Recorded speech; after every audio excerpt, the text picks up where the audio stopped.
제가 와. 이걸 지금 화면을 캡처해뒀는데 우리 수뇌부가 지금 이 사연을 올려주신 카페인님 성함도 띄워주실 거예요. 어, 급한 마음에 그 부분이 잘렸네? 너무 네. 감사하네요. 그러니까요. 우리 비평하시는 교장 선생님께서 뭐라고 하실지 약간 오들오들.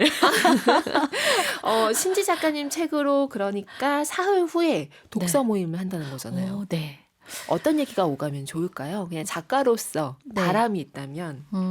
지금 절기에 해당하는 부분, 이제 소환과 이제 다가오는 대한 부분을 같이 읽게 음, 다 읽고는 오시겠지만 네. 특히 지금 이제 지금의 제철. 지금 머물고 있는 계절에 대한 이야기를 좀 나누시면 좋을 것 같고요.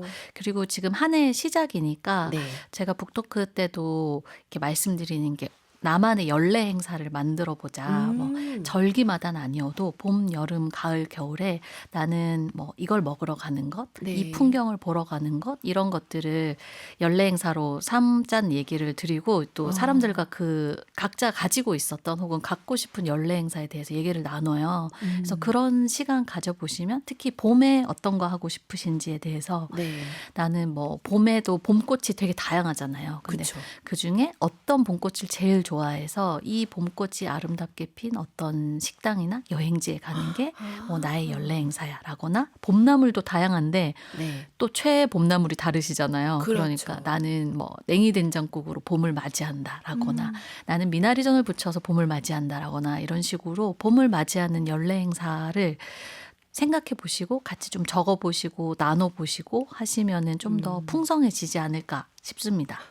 좋습니다. 지금 이 사연 주신 카페인님이 김별하님이세요. 네. 북카페 사연방에 올려주셨었는데 김별하님 뿐만이 아니고 다른 많은 분들도 적용해 볼 수 있는 네. 그런 좋은 어떤 제철맞이 팁을 지금 주신 것 같아요. 네. 연례 행사. 혹시 잠깐 연례 행사 있으세요? 나 해마다 이런 거 한다. 이 계절에. 이 계절에 뭐 되게 많은 것 같은데 맞아요. 이게 이게 은근 적어두지 않으면 어. 좀 생각을 해봐야 돼요.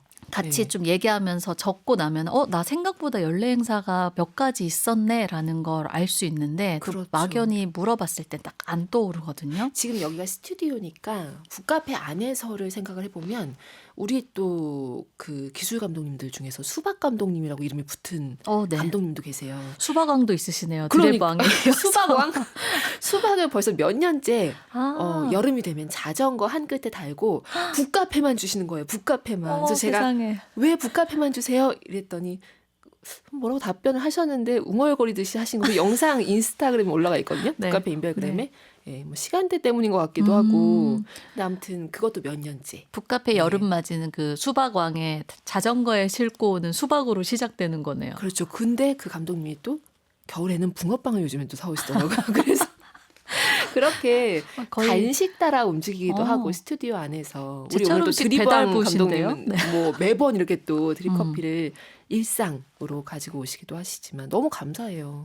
그러게요. 네. 그런 뭐 음식으로 어떤 계절을 맞이하는 것도 좋고 나는 이때 딱 여기 풍경이 너무 제철이어서 네. 여기 매번 찾아간다. 이런 것도 아마 다들 갖고 그렇죠. 계실 거예요. 그리고 연말 때 많이 얘기 드렸지만 저는 연말에 나홀로 집에 음악 듣고 영화 다시 돌려보는 게 좀 연례 행사긴 해요. 이번 해에는 영화는 솔직히 못 봤는데 다시 챙겨보진 못했지만 음악은 많이 들었죠. 맞아요. 그런 것들을 저는 그러니까 이미 실천하고 있긴 하지만 약간 연례 행사라고 내가 이름을 붙여버리면 훨씬 계절마다 그게 계속 자주 떠오르고 또 그렇죠. 반복하기도 쉽고 좀 그렇죠. 은근 그거 하면서 나만의 의식을 치르는 듯이 이렇게 으쓱한 것도 생기기 때문에 맞아요. 평소에 해마다 어떤 계절에 이걸 반복하고 있었다 하는 게 있다면 이건 나의 연례 행사야. 이건 우리 집안 연례 행사야 라고 약간 선포를 하시고 선포. 올해 또 다시 한번 실천해 보시면 좋을 것 같아요. 좋습니다. 얘기하다 보니까 자꾸 생각나요. 우리 북카페 또 1월 가기 전에 또 네. 출석 이벤트도 이것도 벌써 몇 년째 했거든요. 용의 해에는 무슨 용 이렇게 해가지고 암호 미션이 있었고 네. 올해는 이제 푸른 뱀의 해니까 네. 무슨 뱀 하면서 또 해도 되겠죠. 근데 진짜 라디오 프로그램은 그러고 보면 연례 행사가 많을 것 같아요. 그러니까요. 이게 딱 생각하려니까 없는 것 같았는데 되게 많습니다. 카페인 분들도 지금 보내주시면은 네. 또 좋을 것 같네요. 우리 100일장도 연례 행사 될 수 있는 거잖아요. 그럼요. 여러분들 각오는 되셨나요? 네. 벌써 10여일 것인데. 네. 자, 얘기하다 보니까 끝이 없는데 오늘도 손님도 오십니다. 네, 네. 손님이 지금 언제나 들어가 언제 이러고 있는데 추운데 문 밖에 세워두고 네, 우리가 그러니까 계속 연례 행사 얘기하고 있는데 손님이 있어요. 손님을 일단 맞이하도록 하겠습니다. 바로 모셔볼게요.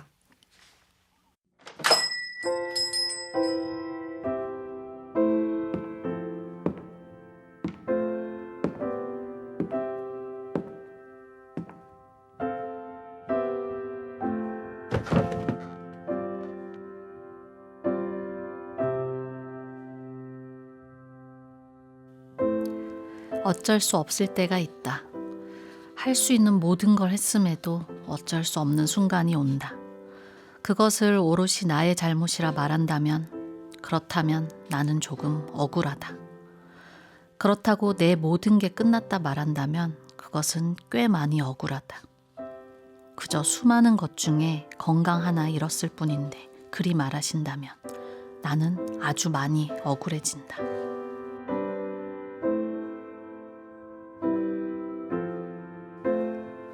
네, 오늘 북카페 테이블에 오신 손님, 이 건강에 대해서 지금 우리가 안부 인사 주고 받을 때 건강을 많이 건드리잖아요. 맞아요. 당연히 담고 얘기하죠.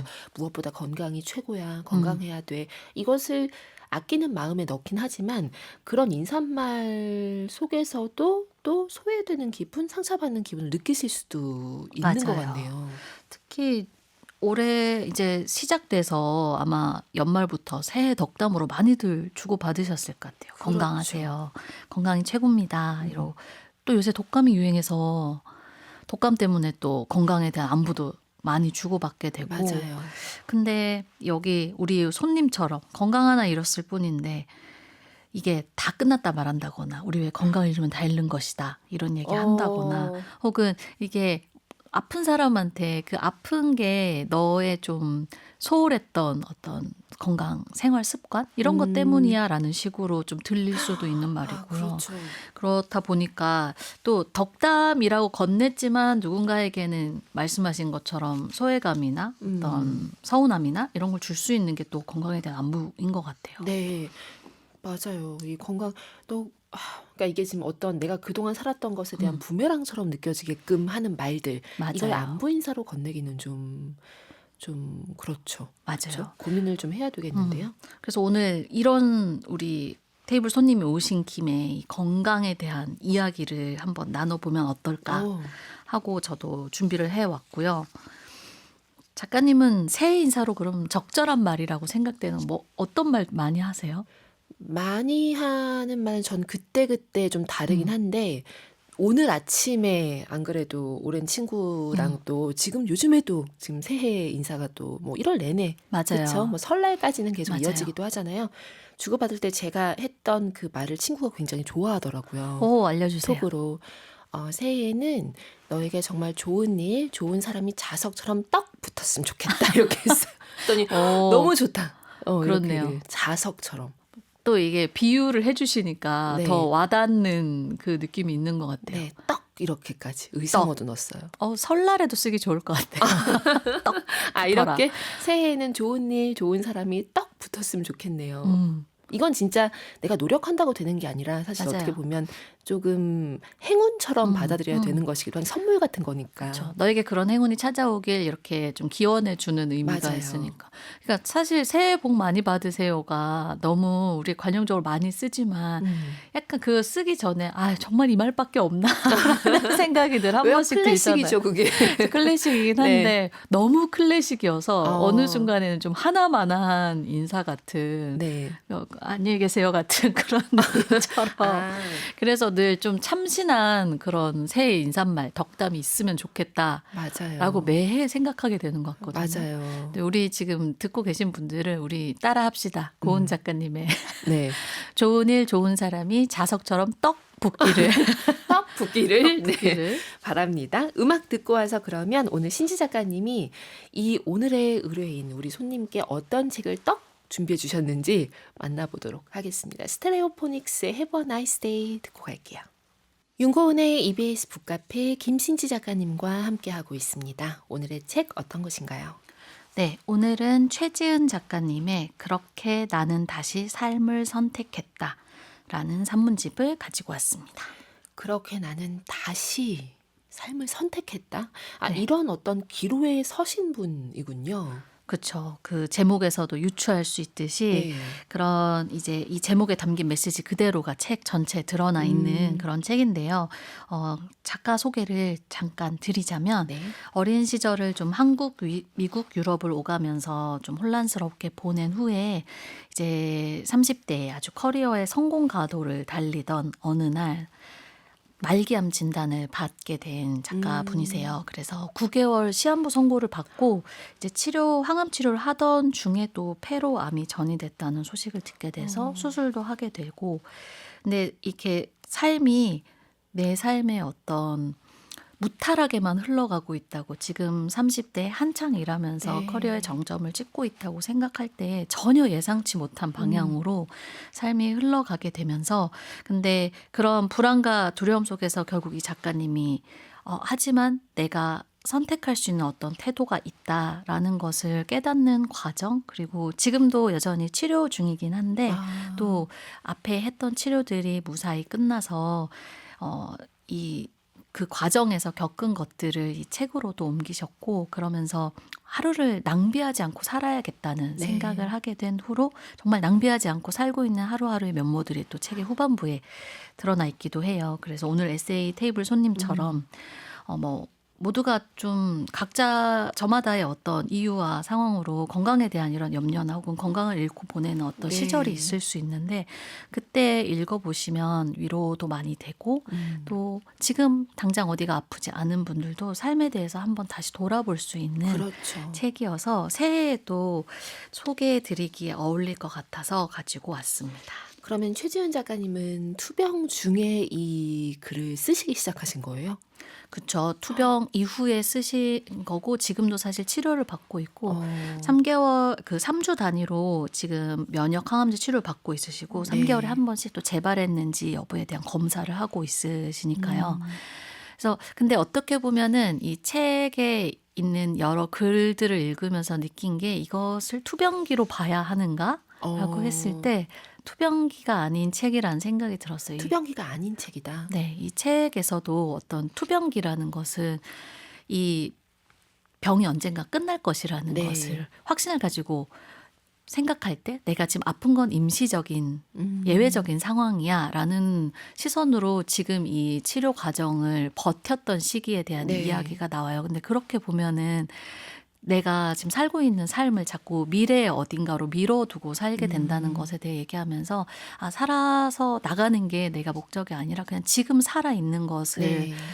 더 마음에 두고 살아야겠다라는 이야기가 나오거든요. 그래서 어떻게 보면 이 책을 투병기로 좀 한정 짓는 게 책을 더 좁게 바라보는 거고, 이 최지은이란 한 사람이 살고 있는 지금의 한 시기를 담고 있다고 보면 여느 산문집과 또 다르지 않다라는 이야기도 드리고 싶네요. 얼른 열어보고 싶습니다. 한 부분 읽어주실 거죠? 어떤 부분 고르셨어요? 마침 우리가 새해 덕담, 이제 건강에 네. 대한 인사를 나누는 것에 대한 이야기를 했는데, 그 부분이 책에 담겨 있어요. 그래서 그 부분의 글을 낭독해 보겠습니다. 네, 그러면 듣고 오도록 하겠습니다.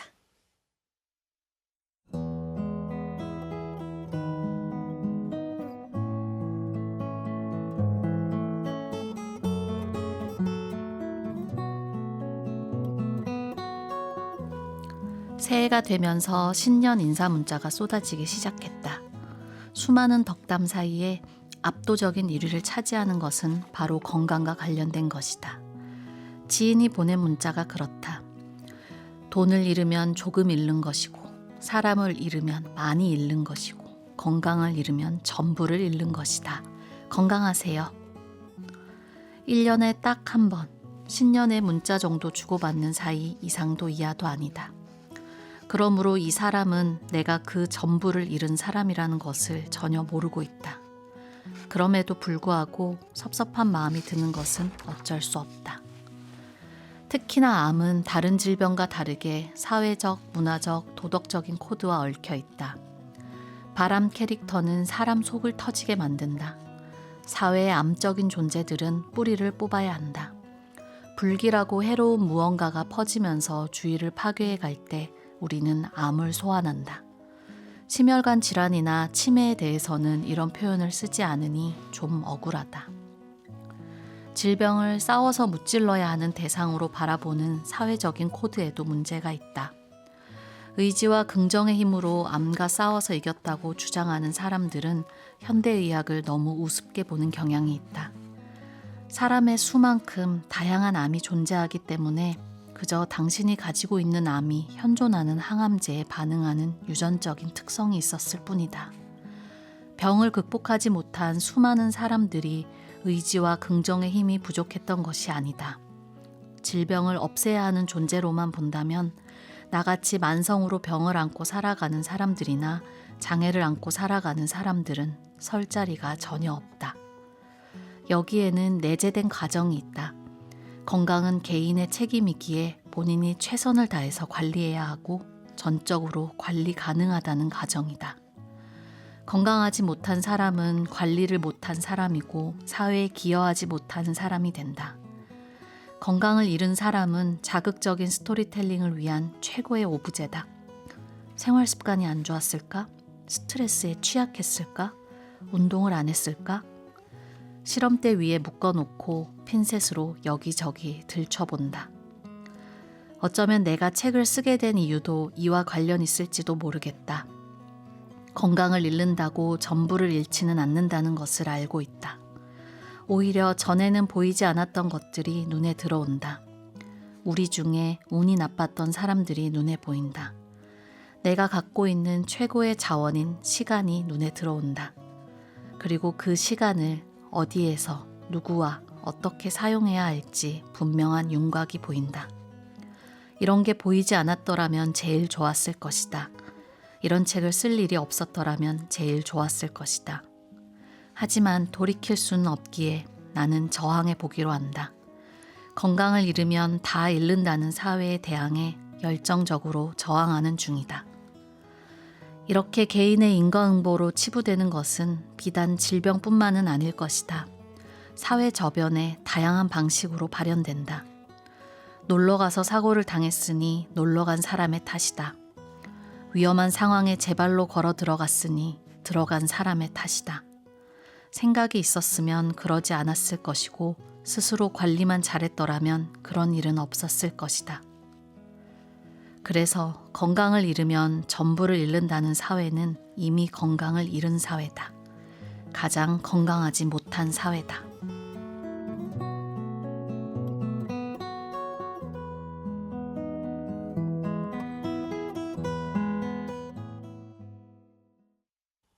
블랭크스의 Find Myself Again 듣고 왔습니다. 윤고은의 EBS 북카페 신지 작가님과 함께하고 있습니다. 오늘 책은 최지은 작가의 그렇게 나는 다시 삶을 선택했다고요. 지금 건강을 잃으면 다 잃는 사회 부분 읽어주셨습니다. 여러 부분 체크하게 되네요. 네, 사실 다들 읽으면서 좀 찔리는 분들도 있으실 거고 우리 새해 덕담을 이런 식으로 주고받지는 않았는가. 건강에 대해서 아까 우리 얘기한 것처럼 건강을 빌어주고 싶고 또 그쵸. 상대방을 염려하고 애정해서 하는 말이지만 방금 낭독한 글에서처럼 이게 또 하나의 편견을 조장하는 말이기도 네. 하고 너무나 건강 중심이 최고인 것처럼 삶을 바라보게 만들고 이미 치료 중에 있거나 혹은 어떤 병을 안고 살아가야 하는 장애를 안고 살아가야 하는 사람들에게는 그럼 나는 다 잃은 사람이야? 라는 생각을 절로 하게 만드는 덕담이잖아요. 덕담이 아닌 어떤 거죠. 면에서 보면 진짜 무심한 덕담이네요. 그쵸. 그쵸. 네, 우리가 기본값을 거기에 놓고 있기 때문에 건강해야 돼. 건강 관리할 수 있어. 건강이 최고야 라고 생각하기 때문에 또 무심결에 나오게 네. 되는 안부 인사 중에 하나인 것 같아요. 이 부분도 굉장히 많이 공감이 됐습니다. 이 개인의 인과응보로 치부되는 것, 그러니까 음. 건강, 그러니까 질병뿐만이 아니라 지금 사회 저변의 다양한 방식으로 이렇게 개인 탓을 하는 것이 그쵸. 그렇게 했으니까 그런 결과가 나왔지. 왜 위험한데 왜 갔어? 음. 놀러 갔다가 그렇게 됐지. 뭐 이런 식의 네. 지금 말이 지금 읽어주신 부분들이 있잖아요. 맞아요. 그런 것들도 사실 이 작가님이 이런 상황을 거치면서 더 확장된 생각을 하게 되신 부분 중에 하나인 것 같아요. 네. 그리고 암이라는 그 질병의 특성이 사실 이 원인에 대해 명확하게 알려진 바가 없고 우리가 내가 생활 습관이 안 좋아서 이게 걸렸나라고 자꾸 자기 귀인을 하게 되잖아요. 네. 근데 이 책에서도 등장하는 게 그 항암병동에서 만났을 때 너무나 건강했던 운동 강사, 지금 아프다는 게 믿겨지지 않는 그 사람, 혹은 건강식단을 요리하던 요리 연구가 너무 좋은 습관을 가지고 있었던 사람들이 암에 걸려서 같이 치료를 받고 있고, 네. 그렇다면 5살 아이는, 거기서 만난 5살 아이는 자기가 뭘 잘못해서 이제 암에 그렇죠. 걸린 게 아닌데, 사실 우리가 그런 식으로 관리할 수 있는 대상으로 어떤 질병을 바라봤을 때 네. 또 이렇게 방금 낭독한 글에서처럼 이런 문제들이 생기는 게 아닌가 하는 이야기도 등장합니다. 책 전체에 이 최지은 작가님이 마주한 수많은 말들이 나올 것 같아요. 맞아요. 우리가 사실 누가 아프다고 하면 좀 이 듣는 사람 마음도 무거워지면서 어떤 위로가 제일 적절할까를 되게 고민을 하게 되는데, 이 맞아요. 작가님이 위로의 말들에 대해 쓴 글이 있었는데 참고가 많이 됐어요. 오, 이를테면 투병 중 들었던 말들 중에 가장 힘들게 한 위로의 말은 넌 강한 사람이니까 이겨낼 거야. 이 말을 응원해주는 말인 건 알지만 사실 이 암이란 병의 특성이 치료 효과에 대한 보장도 없고 내가 스스로 통제할 수 있는 변수가 네. 없는 상황에서 강한 의지와 이 상관관계가 없는데 이 응원의 말을 해주는 것이 사실 당사자를 계속 채찍질하게 만드는 말이 돼서 힘들었다. 네, 그래서 반대로 가장 위로가 됐던 말은 강하지 않아도 돼. 힘내지 않아도 돼. 혹시 이렇게 말해 주었을 때는 그냥 네가 느끼고 있는 그 모든 감정이 당연한 거니까 그냥 그대로 받아들이고, 대신 이게 치료이지 싸움이 아니니까 네가 꼭 이겨서 싸우지 않아도 돼. 그냥 그 길 끝까지 내가 같이 있어 줄게. 네. 라는 말이 가장 큰 위로가 되었다고 해요. 그리고 외롭게 한 위로는 다 괜찮아질 것이다. 왜냐하면 괜찮지 않을 수도 있다는 상황을 애써 받아들이고 있는 사람한테 이 말이 좀 허무하게 들리는 거죠. 그러니까 괜찮아질 바람을 거야. 담아서 하는 말이긴 하나. 맞아요. 그리고 나를 귀찮게 한 위로는 어떤 거든 필요하면 말해, 도와줄게. 그러니까 너한테 뭐 필요한 게 있으면 말해라고 하는데, 사실 우리가 어떤 상황에서 그렇게 쉽게 도움을 청하기가 그렇죠. 어렵잖아요. 그래서 이 상황에서 또 반대로 되게 위로가 됐던 상황 하나가 등장하는데, 그렇게 말하지 않고 그냥 어떤 직장 동료가 집으로 피자 한 박스를 보내준 거예요. 투병 중이어서 뭔가 이렇게 차려 먹기 힘들 것 같아서 보낸다. 근데 혹시 이게 지금 치료 과정에 안 맞거나 입에 맞지 않거나 하면 버려도 된다.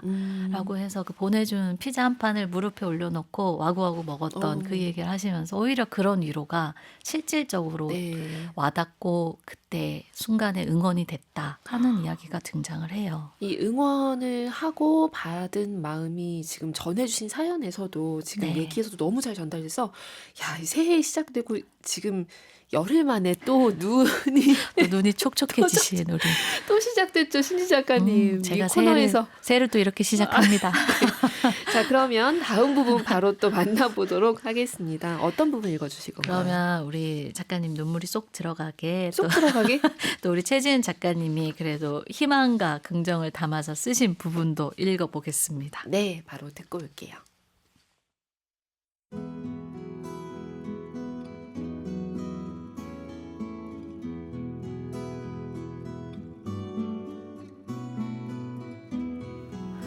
더 이해할 수 없는 일도 있었다.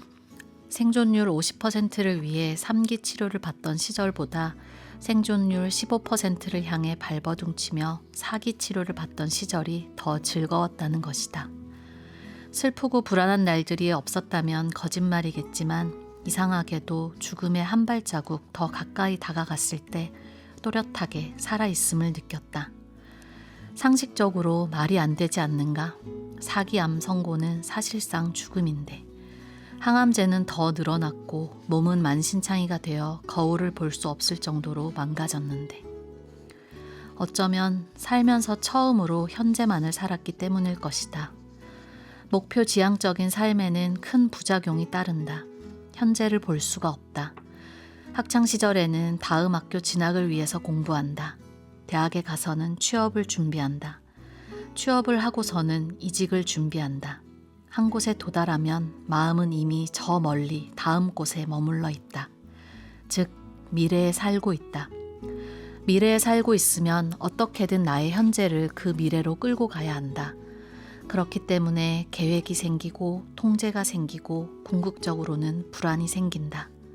내가 그런 미래에 가지 못하면 어떻게 될까에 대한 불안감.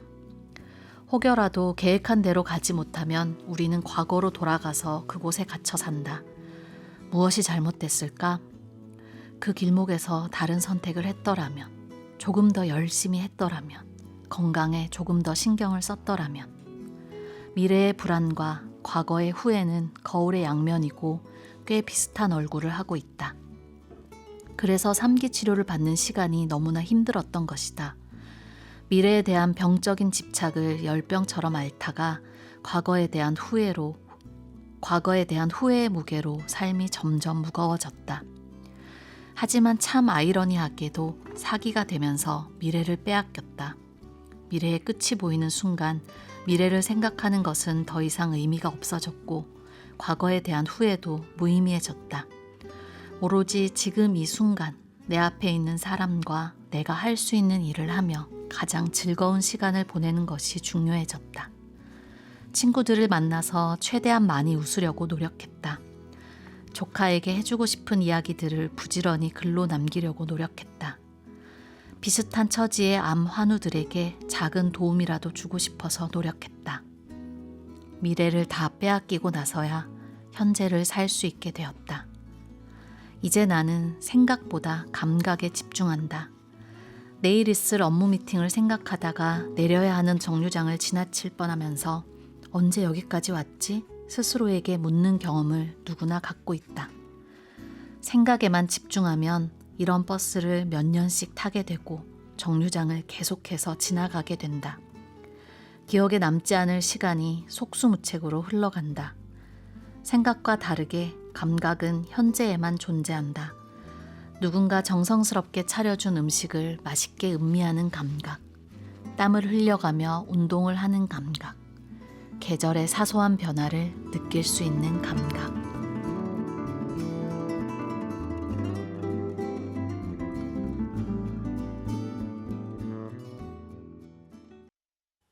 오연준의 바람의 빛깔 띄워드렸습니다. 최지은 작가의 책 그렇게 나는 다시 삶을 선택했다에 담긴 글 그리스인 조르바의 초능력 이렇게 만나봤습니다. 이 읽어주신 글의 제목도 굉장히 흥미롭습니다. 네, 여기서 아마 짐작하셨겠지만 그리스인 조르바의 초능력은 현재만 사는 거죠. 와, 그 초능력이군요, 진짜. 네. 이제 현재를 산다는 건 그런 초능력이다라는 네. 문장도 이렇게 이 글의 다른 부분에 등장을 하고요. 그래서 읽으면서 사기 진단을 받고 사실 이제 죽음에 가까워진다고 느꼈을 때, 그러니까 네. 미래를 빼앗겼을 때 오히려 현재를 살 수 있게 되었다라고 하는 이 문장이 되게 울림이 컸고, 맞아요. 그리고 마지막 부분에 등장하는 것처럼 생각만 하면서 살면 이 내려야 되는 정류장을 지나치면서 내가 언제 여기까지 왔지? 하는 이런 버스를 몇 년씩 계속 타게 되고 그치. 정류장을 계속해서 지나치게 된다라는 이 부분이 정말 삶에 대한 되게 훌륭한 은유 같다고 생각을 했어요. 맞아요. 감각으로 인지할 수 있는 것들이 이렇게 많음에도 불구하고 계속 생각만 하고 살게 되는 현재의 삶에 대해 좀 경종을 또 울리는 부분이었습니다.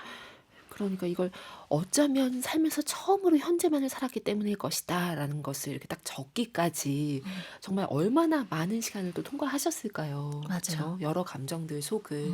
사실 이 글을 낭독할까 고민했던 또 다른 글 한 편이 있었는데 네. 그 글도 비슷한 이야기예요.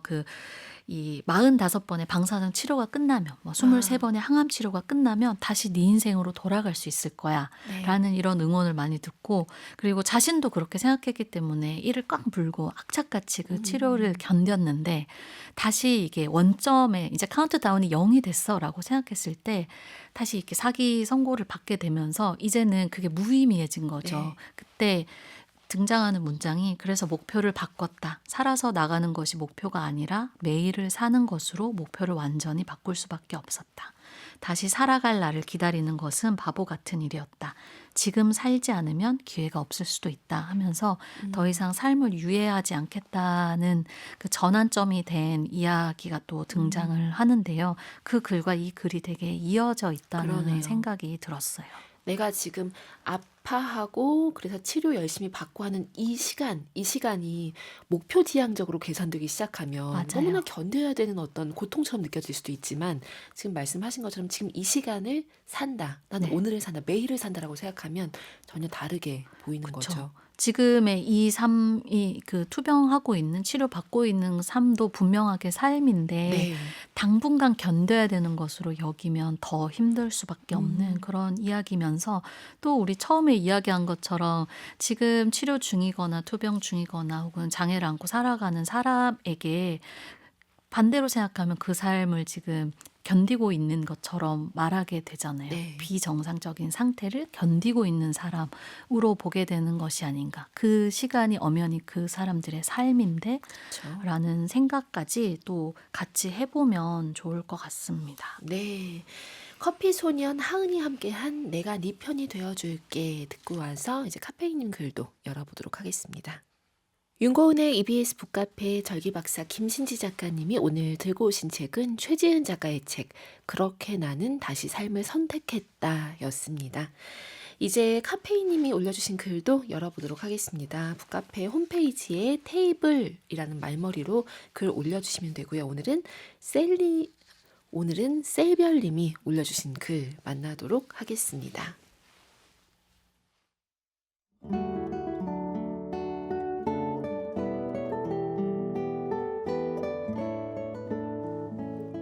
환경과 책, 셀별.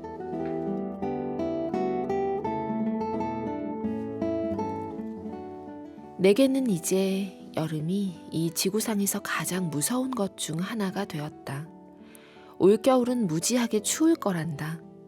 어쩌다 이 지경까지 왔을까? 아마도 우리의 두려움은 해가 바뀔 때마다 그 색이 짙어질 거다. 이제 환경과 기후 문제는 민간인 차원에서는 해결이 안 된다. 기업과 국가와 세계가 정신 차리고 나서야 한다. 하지만 그렇다고 우리도 가만히 있을 수만은 없는 게 지금의 현실이다. 그럼 나는 이 무서운 기후변화가 조금이라도 늦춰지게 하기 위해 뭘 하고 있는가? 그저 재활용 잘하고 있을 뿐 대단히 하는 게 없었다. 다만 미니멀 라이프를 너무나 하고 싶었다. 우선 물건을 신중히 필요한 것만 사는 게 내가 할 수 있는 가장 첫 번째이자 쉬운 실천이라 생각했다. 어려웠다. 그런데 약 3년 전부터 되었다. 안 입는 옷, 물건 등 쫙 버리고 옷장에 생긴 틈에 감탄했고, 꾸준히 버리고 동네 중고 거래도 하며 비웠다. 중요한 건 더 사지 않아야 하는 건데 이 부분이 될까 싶었다. 다행히 되었다. 이상한 것은 내가 이렇게 물건을 안 살 인간이 아니라는 거였다.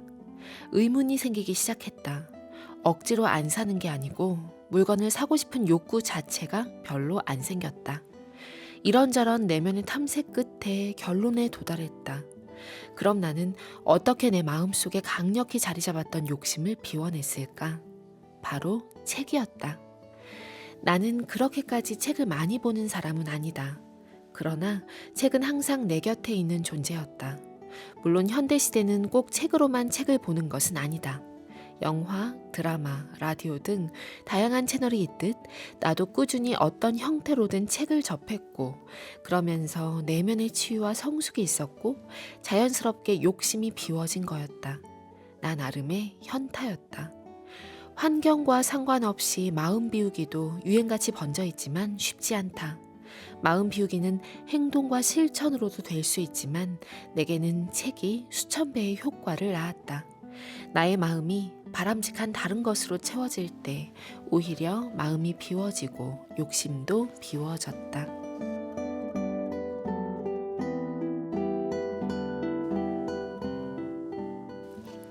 네, 오늘 카페인 셀별님이 보내주신 환경과 책 어떻게 들으셨나요? 제가 오늘 오면서 딱 이 생각했거든요. 옷장 정리를 좀 하고 싶다. 그래서 이렇게 휴대폰 메모에 적으면서 왔어요. 이번 아. 주 할 일로. 네. 네, 너무 옷장에 생긴 틈에 감탄했고 나에게도 이런 일이 이번 주에 생길까라는 생각이 들면서 옷을 이렇게 쫙 정리해서 옷장에 드디어 좀 틈이 널널하게 생긴 그 좀 한산해진 옷장을 보고 싶다. 그리고 다시 안 채우는 게 중요하다라는 거잖아요. 지금 맞아요. 여기 셀별님이 올려주신 글에 따르면. 네, 그리고 책 얘기를 또 해주셔서 하지만 그 옷장을 비운다고 될 일인가 내 책장에 터져 나가고 있는 책들은 이런 책은- 생각도 했지만 이 마지막 문장이 되게 좋았어요. 나의 마음이 바람직한 다른 것으로 채워질 때 오히려 마음이 비워지고 욕심도 비워진다라고 했을 때 우리가 어떤 마음의 허기 때문에 사들이게 되는 물건들이 있는 쇼핑 중독이 있죠. 것 분명히. 같아요. 네. 근데 우리 셀별님은 이 책이 이제 책으로 대체가 돼서 네. 나에게는 바람직한 그것이 책이어서 이 옷에 대한 물건에 대한 욕심 같은 게 많이 비워진 얘기를 해주셔서 아 그래 다른 바람직한 좀 더 채워지는 것을 찾는 게 또 이 버리는 것만큼 중요하구나라는 생각도 했어요. 너무나 지금 딱 이 시기에 만나기 좋은 글을 그러니까요. 보내주신 것 같아요. 셀별님 감사드립니다. 오늘 시간은 이렇게 마무리할게요. 저희 다음 주에 또 뜨끈뜨끈한 책 기다리고 있겠습니다. 신지 작가님 감사합니다. 네, 감사합니다. 바우터 하멜의 브리지 준비했습니다. 카페인 분들 오늘도 고운 하루 만드세요.